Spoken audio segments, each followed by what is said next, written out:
Carl Jung writes that the most important question anyone can ask is, what myth am I living? Now, with a big smile on his face, our former dean, Alan Jones, used to always say to me so many times, you have to know your role in the play. So what myth are you living? What play is this? And what is your character? The therapist Alan Schuz says, we're traveling light, but we're encumbered, like all wanderers, with the ineffable but ever-present baggage of everything that has come before.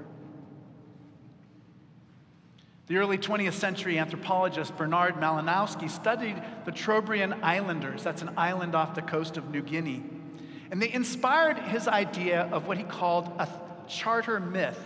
It's a kind of myth that provides the foundation for a culture. Now, Malinowski made a distinction between myths and other stories like fairy tales or legends. For him, a myth is a story that you see lived out in society. You can tell it's a myth because it affects how people actually act. Its meaning is not confined just to the text or story itself, but its social context. So myths orient us, they give our lives meaning, they provide identity, they unavoidably show us who we belong to and what we can hope for. In an article on the Kennedy administration, James Pearson writes that about the way that Jacqueline Kennedy invented the myth of Camelot. So only 1 week after the President Kennedy's assassination, in an interview with Life magazine, she told a reporter that at bedtime, she and her husband often listened to a cast recording of Camelot, and in particular, to the following song. So this is what King Arthur, Richard Burton sings. I'm not going to sing it, I'm just going to say it this time. Don't let it be forgot that once there was a spot for one brief shining moment that was known as Camelot. Now, Jacqueline Kennedy quoted that line, and then she said, there will be great presidents again, but there will never be another Camelot. Now, newspapers across the country covered this, and 60 years later, our impression of that time is still shaped by that metaphor. It makes us think of a kind of meritocracy, a circle of intelligent, well-meaning, reasonable, cosmopolitan, justice-seeking cabinet members from Harvard determining the country's direction. Of course, it downplays the U.S. role in invading neighboring Cuba, our failure to address the civil rights crisis, and the escalation of hostilities in Vietnam. And this brings up another aspect of a charter myth. These often advance the agenda of the storytellers, of those who hold power and are invested in the status quo. It's been pointed out that Bronze Age Greek myths about the gods, that these justify the institution and the power of kings. Today, we have a whole family of myths about capitalism, its efficiency, productivity, its relation to democracy, about hard-working Horatio Algers and companies like Hewlett-Packard being founded in garages. This myth justifies inconceivable levels of inequality and becomes a way to blame poor people for being poor. It justifies the global destruction of our environment and laying to waste of nature. So this makes our passage today from the book of Samuel even more remarkable. In it, the people pressure the prophet Samuel to install their first king, who will, quote, govern us and go out before us and fight our battles. Doesn't this story seem so apt in our never-ending twilight of a presidential election? God explains to Samuel the tendency that people have to treat their kings as if they are gods. God says, quote, they have not rejected you, but they have rejected me from being king over them. How remarkable to have a charter myth that undermines kings rather than justifying their powers. The Jesus that we encounter in the Gospel of Mark stands in exactly this tradition. The parables of Jesus undermine hierarchies. They dissolve the barriers that separate people from each other. Now, I don't know if you ever had this happen, but early Saturday morning at like 3 a.m, I had a terrible and confusing dream. In it, a younger friend was getting ordained, even though he knew it would in some strange way cost him his life. That kind of feeling that you have in dreams like that is the feeling that you get reading the Gospel of Mark. It depicts a world of menacing dark forces that undermine the good of creation. These demonic powers overrun our conscious life and dangerously twist our thoughts. C.S. Lewis, in his book Mere Christianity, writes a little bit about what this is like. He imagines faith as being kind of like part of the resistance in occupied Europe that's been overrun by the Nazis. He says that going to church is like listening to the secret wireless radio broadcasts from our friends about the king, the true king who will return. Now, Mark wrote his gospel in a society at such a great temporal and geographical distance from us. It may seem to you strange and primitive. Ordinarily, we modern people do not talk about demons, but we know what it feels like to have our inner life be distorted, possessed, or overpowered. Addiction and compulsive behavior touches every person's life. We have all struggled with anger and fear and thoughts that slip out of our control. We know the frustration of falling out of harmony with the ones that we're supposed to love and feeling like there's almost a demonic force that's cutting us off from other people. When you look at the bigger scheme, problems with race in America never quite get resolved as racism shifts into new and different channels.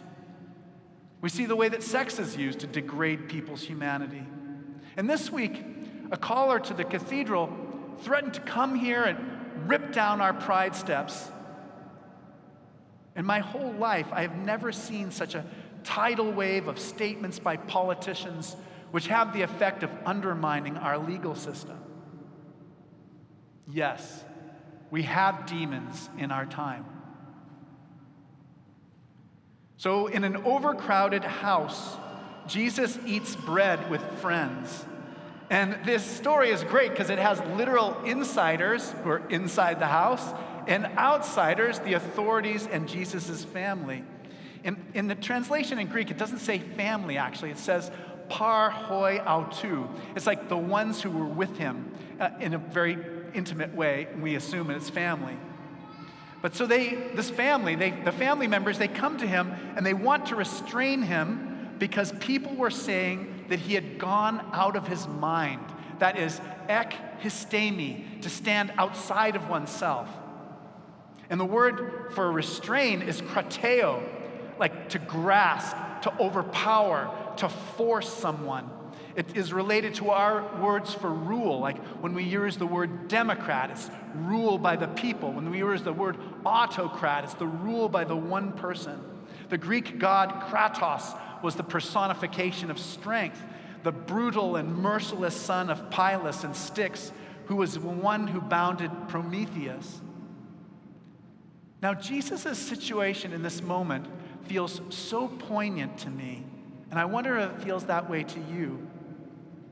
Have you ever felt so discredited and doubted by people you depended on, even by your own family? But the darkness is rising, and city lawyers from Jerusalem escalate the rhetoric.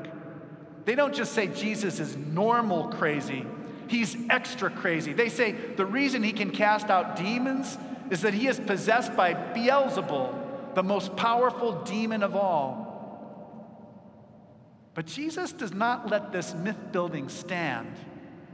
In this, the first parable of the Gospel of Mark, he changes the metaphor.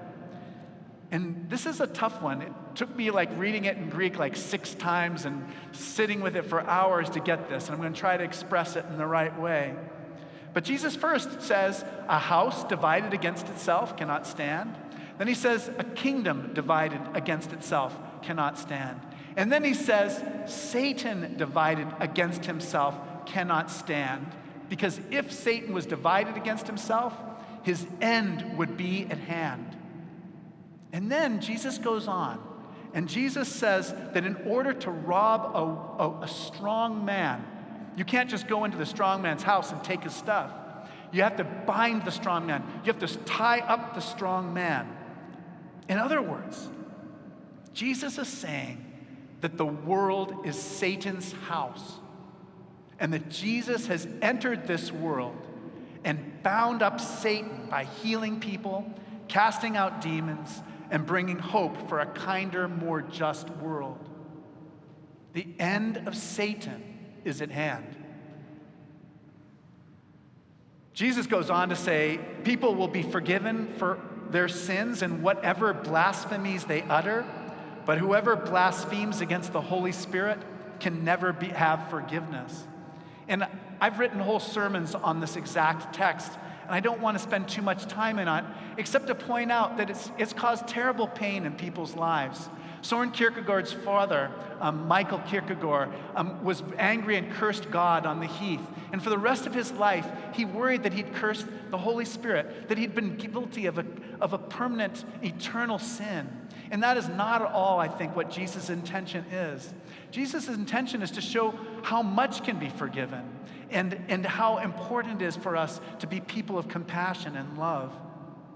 If sin means being personally caught up in this dynamic of participating in destruction of oneself and others, it's hard for me to believe that God would not be able to extricate us, even if we cannot imagine how. And similarly, you may feel as if Jesus is being unduly harsh to his mother and siblings at the end of this gospel text. And what Jesus is really doing is radically expanding our idea of who can belong, so that we are no longer a member of a nation or a race or a tribe or a family. Instead, whoever does the will of God is my brother and sister and mother. So Jesus is changing our charter narrative. We are people who can be forgiven. We are part of a new family. Now, before closing, I want to just give 2 examples, very powerful examples of times when I've seen people's charter myths changed. Now, some of you may be familiar with Stephen Pierce. He was the head rabbi at Temple Emmanuel, a larger-than-life character and a friend of mine. We live only a few doors down from each other, and I learned so much from him, even in my casual interactions. But he tells the story of one of his students, a fundamentalist Christian from South Korea. Now, this man, when he was born as an infant, wasn't able to breastfeed, and the doctors in the hospital told his parents, they said, we've seen 3 other children who are like your son, and they've all died. We do not think that your son is going to survive. And so his father took the newborn baby into his arms, and like the story of Hannah and Samuel, the father prayed over this tiny baby, and he said that if this child survived, he would dedicate that infant's life to serving God. Now, growing up, this boy was aware of this charter myth, but it embarrassed him, and it made him uncomfortable. As he came closer to adulthood, he realized that only he could make his father's sworn oath come true, and he resented this too. And at this point, his parents made him go on an 8-day religious retreat. And he didn't want to go. He hated it when he got there, and he just kind of stayed on the periphery, not participating. But then on the last day, the leader asked everyone to turn to the person next to them and to give them a blessing. And so our friend turned, and of all the people in the room, the person he hated the most was right next to him. So he just didn't want to do it. He probably rolled his eyes. He put his 2 hands on the man's shoulder. And that man just gave him a big bear hug. And there was a moment of silence. And in the silence, in something that opened up inside of him, he heard God say, even those who you don't like are worthy of a blessing. And in that moment, the myth that guided his life shifted. I want to tell you one last thing before we close. In the summer of, I don't know if they did this I didn't know if you all did this or if you knew about this, but during summer you go to an orientation to tell you about college. Well, I went to that orientation and I made a friend there, and she and I became friends through all of college. And I was dating one of her sorority sisters, and we would actually go on dates. And the sorority sister would date me, and then my friend would date this other person who was the next door neighbor at the fraternity next door. So he was the guy from the fraternity next door. And we grew up, and that person from the fraternity next door, his name is Bruce. And Bruce got ordained in the Episcopal Church pretty much the same time I did. So Bruce and I, his wife Michelle, my wife Heidi, we've been friends I've been friends with him for 40 years. We've been friends for 30 years. And he's been a great friend. Like, whenever I got into trouble, he's like a couple years older than me. I'd always call him. I said, gosh, what should I do about this in my church? And he always had the best advice. But, our relationship has always been, kind of at that joking level. Like, we keep it kind of light. Let's just put it that way, right? So yesterday, standing on these steps, Jeremy, Bruce's son, was getting ordained as a priest. And I'm standing 5 feet away from him, there's as close as Hendren is to me right now. And I'm looking at my friend Bruce's face as all the clergy, the bishops and the priests, lay hands on his son. And the look on his face, it looked like he was going to cry. It looked like he was going to rejoice. But the Holy Spirit was upon him. And it changed my charter narrative of how God's grace is passed down from one generation to the next generation to the next generation. Sometimes I share Mark's picture of a capricious, chaotic, malicious, brutal world. Sometimes the racism and hatred and anger and sexism and dishonesty of our times, it's just too much. Sometimes the demons just seem too powerful for me to even feel okay. Because we carry that ever-present baggage of everything that's come before. But then I realize that Jesus has broken into Satan's house and restrained him. When it seems like even our own family does not understand, Jesus teaches that whoever does the will of God is my brother and sister and mother. And then I remember my part in the play. I am a child of God. I am under the protection of Jesus.